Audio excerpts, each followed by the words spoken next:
Welcome to ले इग्नाइटर्स। आज 10 मई है। जितने भी इंपॉर्टेंट करंट अफेयर्स हो सकते हैं इस वीडियो में एक्स्ट्रा फैक्ट के साथ डिस्कस करूंगा। तो यदि यह वीडियो आप लोग को हेल्पफुल लगे तो इसे जितना ज़्यादा से ज़्यादा हो सके आप लोग शेयर करें और मेरे चैनल को सब्सक्राइब करके ऑल का ऑप्शन सेलेक्ट कर लें ताकि जो भी मैं नई वीडियोस को अपलोड करूं आप तक उसका नोटिफिकेशन आराम से पहुंच सके। मूव करते हैं हम लोग फर्स्ट क्वेश्चन पे। हाल ही में विश्व प्रवासी पक्षी दिवस कब मनाया गया? Recently when was world migratory bird day celebrated? तो यह मनाया गया है ऑप्शन नंबर सी 9 मई को। तो 9 मई को हम लोगों ने मनाया है विश्व प्रवासी पक्षी दिवस। एक्चुअली में जितने भी ये माइग्रेटरी बर्ड्स हैं यानी कि प्रवासी पक्षी हैं जो एक स्थान से दूसरे स्थान तक जाते हैं तो उनका संरक्षण प्रदान करने हेतु यह दिवस मनाया जाता है। और इंडिया में यह दिवस 2 दिन मनाया जाता है। कब कब? पहला तो मई का जो दूसरा सैटरडे है, दूसरा सैटरडे, ठीक है। उसके बाद अक्टूबर का भी जो दूसरा सैटरडे है उसे भी उस दिन भी मनाया जाता है। तो अक्टूबर का जो दूसरा सैटरडे पड़ेगा वो 10 अक्टूबर को 2020 में पड़ेगा, उस दिन भी यह दिवस मनाया जाएगा। और मई में 9 मई को भी मनाया गया है। तो इसका थीम जान लेते हैं क्या है। Birds connect our world. क्या है? बर्ड्स कनेक्ट आवर वर्ल्ड, यानी कि पक्षी हमारे दुनिया को कनेक्ट करते हैं। तो यह इसका हिंदी में थीम हो गया, लेकिन इंग्लिश में ही पूछा जाता है। तो और भी कुछ डेज हैं जो हम लोगों ने मनाया है, जैसे कि 8 मई को हम लोगों ने मनाया है वर्ल्ड थैलेसीमिया डे। कौन? World thalassemia day. मैं आप लोग को उसका स्पेलिंग लिख देता हूँ। THALASS, okay, EMIA, world thalassemia day, ठीक है। तो ये मनाया गया है 8 मई को। और एक्चुअली ये है क्या? ये एक रोग है। तो इस रोग के रोकथाम के लिए यह दिवस मनाया जाता है। और 8 मई को ही हम लोगों ने मनाया है वर्ल्ड रेड क्रॉस डे। 8 मई को वर्ल्ड थैलेसीमिया डे और वर्ल्ड रेड क्रॉस डे दोनों मनाया गया है। वर्ल्ड रेड क्रॉस डे क्या है? भोजन या किसी भी प्राकृतिक आपदा के महामारी से जो भी व्यक्ति पीड़ित हैं उन पर ध्यान लाने के लिए मनाया जाता है। तो अब हम लोग मूव करते हैं क्वेश्चन नंबर 2 पे। क्वेश्चन नंबर 2 है प्रवासी राहत मित्र ऐप किस राज्य सरकार ने हाल ही में लॉन्च किया है? Recently which state government launch प्रवासी राहत मित्र ऐप? तो इसे अभी लॉन्च किया गया है ऑप्शन नंबर सी उत्तर प्रदेश के सरकार द्वारा। तो जितने भी प्रवासी उत्तर प्रदेश में रह रहे हैं उन्हें सरकारी नौकरियों में जोड़ने के लिए यह ऐप को विकसित किया गया है जिसका नाम है प्रवासी राहत मित्र ऐप।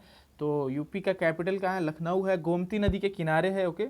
और यहाँ के जो सीएम है उनका नाम है योगी आदित्यनाथ, गवर्नर आनंदीबेन पटेल हैं, ठीक है। यहाँ का राष्ट्रीय पशु क्या है? बारहसिंगा है, ठीक है। तो यहाँ के और भी जो पहल स्टार्ट किए गए हैं हम लोग बारी बारी से जान लेते हैं। जैसे जन सुनवाई पोर्टल। जन सुनवाई पोर्टल अभी यूपी ने ही 1-2 दिन पहले लॉन्च किया है।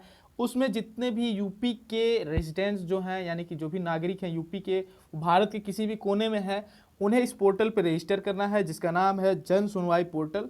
और सरकार उन्हें यूपी तक लाने का सोच विचार करेगी। वैसे ही जो दूसरे स्टेट के व्यक्ति यूपी में फंसे हुए हैं उन्हें इसी पोर्टल पर रजिस्टर करना है ताकि यूपी की सरकार उनके बारे में भी सोचेगी ताकि वे भी अपने स्टेट को आराम से पहुंच सकें। अभी हाल ही में इसने geo tag community kitchen Google के साथ समझौता करके स्टार्ट किया है, ठीक है। और वर्चुअल अदालतों की शुरुआत यूपी ने ही की है पूरे इंडिया में सबसे पहले। और यहीं के गोरखपुर को जो टेराकोट्टा है, गोरखपुर का टेराकोट्टा मैं आप लोगों को बताया होगा कि उसे जीआई टैग मिला है हाल ही में, ठीक है। और आरोग्य सेतु को कंपलसरी करने वाला सबसे इंडिया का फर्स्ट स्टेट यूपी ही है। पूल टेस्टिंग भी इंडिया में सबसे पहले यूपी में ही की गई थी। तो यहाँ एक नेशनल पार्क भी है, जान लेते हैं, दुधवा नेशनल पार्क। मूव करते हैं हम लोग क्वेश्चन नंबर 3 पे। हाल ही में कैलाश मानसरोवर यात्रा के लिए नए मार्ग का उद्घाटन किसने किया है? Recently which of the following has inaugurated new route to Kailash Mansarovar?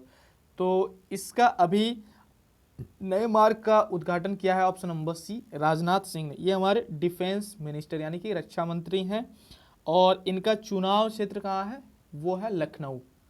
तो इस रूट के बारे में जानते हैं। देखिए इसका 84% जो भाग है वो इंडिया में है, ठीक है। और जो बचा 16% जो भाग है वो चीन ऑक्युपाइड इंडिया में है। तो अब हम लोग मूव करते हैं क्वेश्चन नंबर 4 पे। हाल ही में भारत का कौन सा राज्य अफ्रीकन स्वाइन फीवर से प्रभावित हुआ है? Recently which of the Indian state has been affected by African swine fever? तो अभी अफ्रीकन स्वाइन फीवर सुअरों में पाया जा रहा है और लगभग 2500 सुअर की डेथ हुई है इंडिया में, और वो भी असम स्टेट में। ठीक है, इसका कैपिटल कहाँ होता है? इसका असम का कैपिटल होता है दिसपुर, और यहाँ के सीएम है सर्बानंद सोनोवाल, गवर्नर जगदीश मुखी हैं।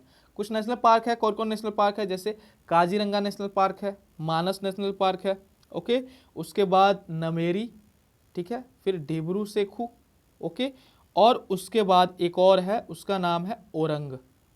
काजीरंगा, मानस, नमेरी, डिब्रू सेखू, औरंग नेशनल पार्क, तो ये सारे असम में है।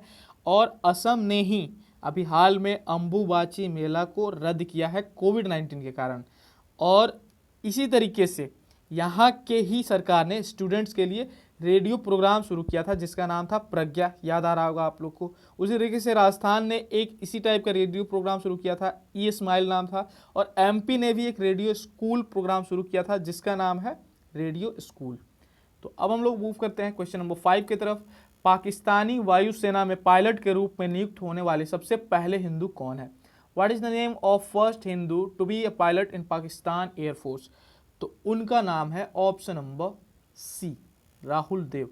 तो राहुल देव ऐसे व्यक्ति हैं जो फर्स्ट हिंदू हैं पाकिस्तान में, और वे पाकिस्तान एयरफोर्स में पायलट अभी हाल में ही बने हैं। तो ये क्वेश्चन डायरेक्ट ही एग्जाम में पूछा जा सकता है। मूव करते हैं हम लोग क्वेश्चन नंबर 6 पे। हाल ही में किसने मेलबर्न क्रिकेट क्लब का दोबारा से अध्यक्ष नियुक्त किया गया है? Who has been appointed as president of Melbourne cricket club for the second time? तो अभी कुमार संगकारा को, option number B, Kumar Sangakkara को हाल ही में president of Melbourne cricket club नियुक्त किया गया है। ओके, तो ये वैसे फर्स्ट नॉन ब्रिटिश व्यक्ति हैं जिन्हें यह पद के लिए नियुक्त किया गया है। पहले जितने भी व्यक्ति थे जो प्रेसिडेंट होते थे मेलबर्न क्रिकेट क्लब के, वे ब्रिटिशर्स हुआ करते थे, ओके, यानी कि ब्रिटेन के ही होते थे। लेकिन कुमार संगकारा श्रीलंका के हैं और ये पहले व्यक्ति हैं जो बाहरी किसी जगह से मेलबर्न क्रिकेट क्लब का प्रेसिडेंट बने हैं। तो अभी 1 साल के लिए यह बने हुए हैं। तो मूव करते हैं हम लोग क्वेश्चन नंबर 7 पे। हाल ही में किसने संजीवनी वाहक नाम का एक वाहन विकसित किया है, ओके, जिसमें मरीजों को उस वाहन के बाहर से चेक किया जा सकेगा? Recently which Indian state developed Sanjeevani वाहन to check the patients of कोविड-19 आउटसाइड दिस वाहन? देखिए, एक वाहन बनाया गया है, उस वाहन में क्या करेंगे, जितने भी कोविड-19 के चेक करने वाले डॉक्टर्स होंगे वो उस वाहन के अंदर बैठेंगे, ठीक है, और मरीज जो होंगे वो बाहर होंगे और अंदर से ही वो मरीज का चेक करेंगे ताकि जो इन्फेक्शन है वे उन डॉक्टर्स तक नहीं पहुंचे। तो ऐसा अभी स्टार्ट किया गया है, option number B, Madhya Pradesh के सरकार द्वारा। ओके, तो यहाँ पे एक संजीवनी वाहन नाम का एक वाहन विकसित किया गया है, ये चीज़ आप लोग नोट कर ले। इसी तरीके से केरल में मैंने आप लोगों को बताया था कि तिरंगा पहल को स्टार्ट किया गया था, आप लोग को याद आ रहा होगा तिरंगा पहल, जिसमें इसी तरीके से एक गाड़ी थी और उस पर तो और भी फैसिलिटीज़ थी, जैसे बाहर स्पीकर लगा हुआ था, बॉडी टेम्परेचर को नापने के लिए बाहर में भी इंस्ट्रूमेंट लगे हुए थे और उसमें कैमरा भी लगे हुए थे और वो मूव करते हुए लोगों का जांच करती थी। अंदर ऑफिशियल्स बैठे होते थे ताकि इन्फेक्शन ना पहुंचे उन तक। तो अब हम लोग एमपी में जितने भी पहल स्टार्ट हुए हैं बारी बारी से उनके बारे में जानते हैं। देखिए, एमपी ने कुछ दिन पहले स्टार्ट किया था जीवन अमृत योजना, जीवन अमृत योजना, और इसमें त्रिकूट चूर्ण नाम का एक चूर्ण को विकसित करके लोगों में बांटा गया था। एक पैकेट 50 ग्राम के बराबर था और प्रत्येक व्यक्ति को एक एक पैकेट दिया जाना था ताकि उनकी इम्यूनिटी जो है वो बूस्ट कर जाए। उसी तरीके से इसी ने स्टार्ट किया था जीवन शक्ति योजना। जीवन शक्ति योजना में जितनी भी शहरी क्षेत्र की महिलाएं थीं उन्हें 200 मास्क बनाने थे, ओके, और प्रत्येक मास्क का 11 रुपये उनसे चार्ज किया जाना था, यानी कि टोटल 2200 रुपये प्रत्येक महिला को मिलेगा। उसी तरीके से इसी ने स्टार्ट किया था टॉप पेरेंट ऐप बच्चों के पढ़ाई के लिए। रेडियो स्कूल मैंने बता दिया एमपी ने स्टार्ट किया था। और एक और संकल्प योजना बुजुर्गों के सहायता के लिए उमरिया जिला में इसने स्टार्ट किया था। मध्य प्रदेश का कैपिटल कहाँ है? भोपाल। सिटी ऑफ लेक्स कहा जाता है। और यहाँ के सीएम कौन है? शिवराज सिंह चौहान और गवर्नर है लालजी दास टंडन। यहाँ नेशनल पार्क है, कई बार बता चुका हूँ। देखिए कान्हा, कुन्हो, पेंच, पन्ना, सतपुड़ा, संजय, वन विहार, फॉसिल, बांधवगढ़। बहुत सारे, सबसे ज़्यादा इंडिया में तो यही नेशनल पार्क है, कान्हा, कुन्हो, पेंच, पन्ना, सतपुड़ा, संजय, वन विहार, फॉसिल, उसके बाद बांधवगढ़। एक होता है रणथंभौर, आर से रणथंभौर, आर से राजस्थान, तो वो राजस्थान में है, और ये है बांधवगढ़, ये एमपी में है। मूव करते हैं हम लोग क्वेश्चन नंबर 8 पे। रक्षा मंत्रालय ने 37 हवाई अड्डों के आधुनिकीकरण के लिए किसके साथ समझौता किया है? Defence ministry has partnered with which of the following companies for modernisation of 37 airports. तो अभी उसने ऐसा किया है, option number B, Tata powers के साथ। तो जितने भी पुराने और अभी अच्छी स्थिति में जो भी एयरपोर्ट्स नहीं है, तो 37 इंटरनेशनल एयरपोर्ट्स को अभी इंडिया, उसमें कुछ डोमेस्टिक एयरपोर्ट भी हैं, तो उनका अभी बढ़िया से आधुनिकीकरण के लिए समझौता किया है रक्षा मंत्रालय ने टाटा पावर्स के साथ। मूव करते हैं हम लोग क्वेश्चन नंबर 9 की तरफ। हाल ही में किसने ऑनलाइन प्रोग्राम को ऑनलाइन गाड़ियों व उनके पार्ट्स के बिक्री हेतु शुरू किया है? Recently which of the following has started online program to sell its vehicle and other parts online.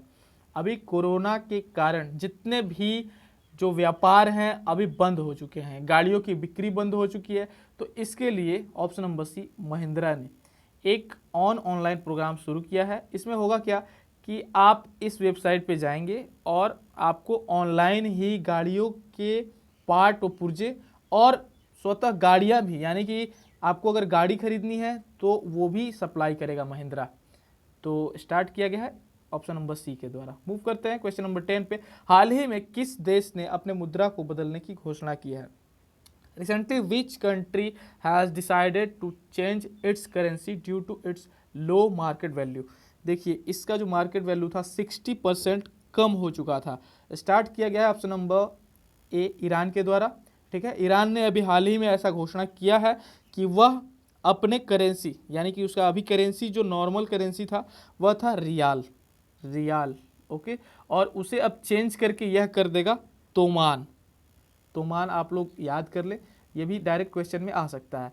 तो अभी तोमान कर देगा, पहले था रियाल का जो वैल्यू था 60% इंटरनेशनल मार्केट में कम हो चुका था, तो इसीलिए इसने चेंज किया है ताकि यूएस से जितने भी बिजनेस के डील हैं वह अच्छे से तय कर सके। तो इसका कैपिटल कहाँ है? तेहरान है। और जो इराक है भी, इराक के भी हाल ही में नए प्राइम मिनिस्टर बने हैं, तो उसका आप नाम लिखें कमेंट सेक्शन में। मूव करते हैं क्वेश्चन नंबर 11 पे। एल्सा कॉर्प का हाल ही में किसे ब्रांड एम्बेसडर बनाया गया है?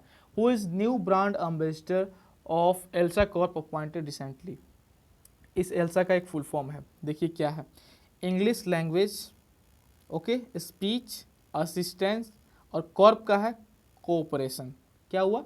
English language speech assistant cooperation, यानी कि इंग्लिश लैंग्वेज को सिखाने के लिए यह एक ऐप है, ओके, और इसका अभी ब्रांड एम्बेसडर बनाया गया है option number D, Ajinkya Rahane को। अभी हाल ही में मैंने आप लोगों को बताया था कि रोहित शर्मा को क्रिक किंगडम का ब्रांड एम्बेसडर बनाया गया था, जो कि क्रिक किंगडम एक ऑनलाइन क्रिकेट की कोचिंग है, दुबई में बेस्ड है। मूव करते हैं हम लोग क्वेश्चन नंबर 12 पे। हाल ही में भारत सरकार ने भारतीयों को विदेश से वापस लाने हेतु कौन सा मिशन शुरू किया गया है? Indian government has started which mission to bring back stranded Indians from other countries. तो उसका नाम है option number A, Vande Bharat mission, okay. तो अभी इंडिया जितने भी भारतीय दूसरे देशों में फंसे हुए हैं उन्हें वापस लाने का कार्य शुरू कर दी है। अभी एक ऑपरेशन संजीवनी नाम का भी ऑपरेशन शुरू किया गया है, ठीक है, तो भारत के द्वारा शुरू किया गया है।